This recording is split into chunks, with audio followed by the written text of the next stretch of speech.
And now a little story from the Appleseed.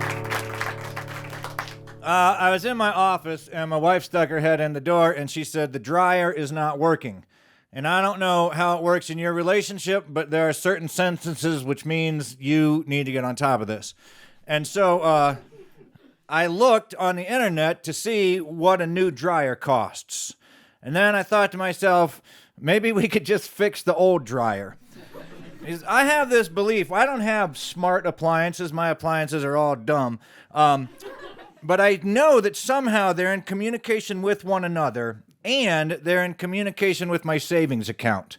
Because as soon as my savings account has enough money in it to buy a new appliance, they're like, "It's your turn, dryer." So I looked up how much it would cost to get a new dryer, and I thought, you know what, maybe I can fix it myself. Now, I am not an appliance repair person, or am I? Let's just investigate that. The first thing I did was I typed into the first thing I did, I guess, was I called a dryer repair person, and I said, "Can you come look at my dryer?" And they said it was going to cost $80 just to come look at my dryer to tell me whether or not it was broken. And that's when I really thought maybe I can fix the thing myself. So I called myself, and I told myself that I could be there sometime tomorrow between 9 and noon. And then I didn't even show up till Wednesday. So while I was waiting for me, I typed into the interweb there, "What's wrong with my dryer?" And there's 3 things that are probably wrong with your dryer. It's either the element, or the high limit thermostat, or the thermal register. And the way you check the thermal register and the high limit thermostat is you hook them up to a multimeter. I do not own a multimeter. So I thought, how much does a multimeter cost? Multimeters cost $50. I thought, I'm 50 years old. I've never before needed a multimeter. So chances are, statistically, I won't need another one for another 50 years. Which means if I buy one now, it's just going to be in my way for 50 years, and I'm not going to be able to find it when I finally do need it.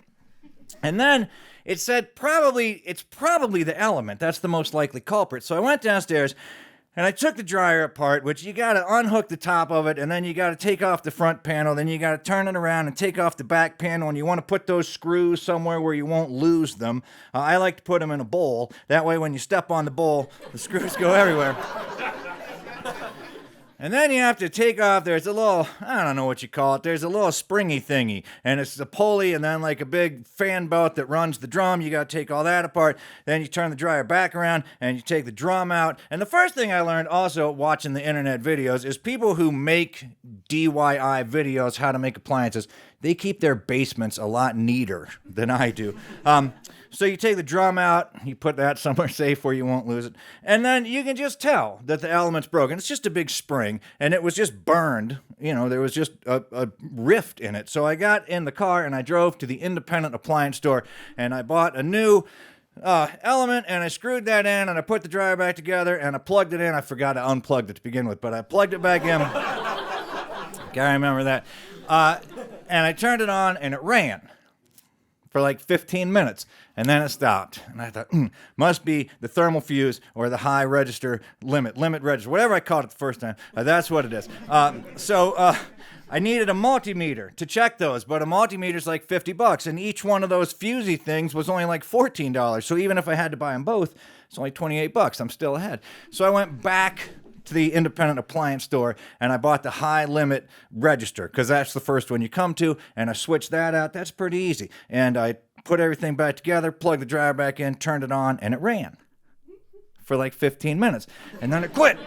So I went back to the independent appliance store, and I bought the other little fusey thingy. And fortunately, the guy that I had dealt with the first 2 times was at lunch. So now I was dealing with a third guy. He didn't know this was my third trip in. So I went home, and I put that in, and I turned the dryer on, and it ran for like 15 minutes, and then it stopped. So I went back to the independent electronics store, and I told the guy, I changed this, I changed this, I changed this. It runs for 15 minutes, and then it stops. And he said to me, "Did you check the breaker?" And I said, "Of course I checked the breaker." And I went home, and I checked the breaker. And a dryer breaker is supposed to be a 2-pole 30 amp breaker. I hope that's right. I hope there's no electricians in the audience. But instead, the guy that lived in the house before me was an even worse handyman than I was. He didn't have a 30 amp 2-pole breakers. He just put in 2 15 amp single pole breakers, and one of them was broken. So that's why it would run for 15 minutes and then turn off. So I did not go back to the independent appliance store. I have never been back to the independent appliance store. I went to Lowe's, and the old guy there, his old cranky old guy who probably used to own his own independent electronics store, and then Lowe's came, and now he has to work for them. But he sold me the thing that I needed, and I went home, and I turned off all the electricity in the house, so on and so forth. I put it in, and it didn't work at all. So I went back to Lowe's, and the guy looked at it, and he's like, I'll be darned, I've never seen this happen before, but this is actually broken. And it said, made in Jamaica on the bottom. And he said, I don't know why somebody in Jamaica hates you, but they do. So then he gave me 2 of them and walked me out of the store without paying for them. He's like, I don't know why that was broken. You shouldn't have to come here twice. You get 2 of them.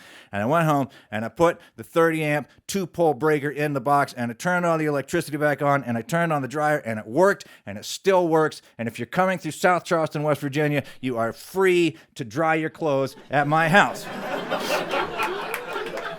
So the original question was, am I an appliance repair person? And the answer is no. But if the question is, do I get paid to fix appliances? The answer is yes, every time I tell this story. Thanks for joining us for a little story from the Appleseed.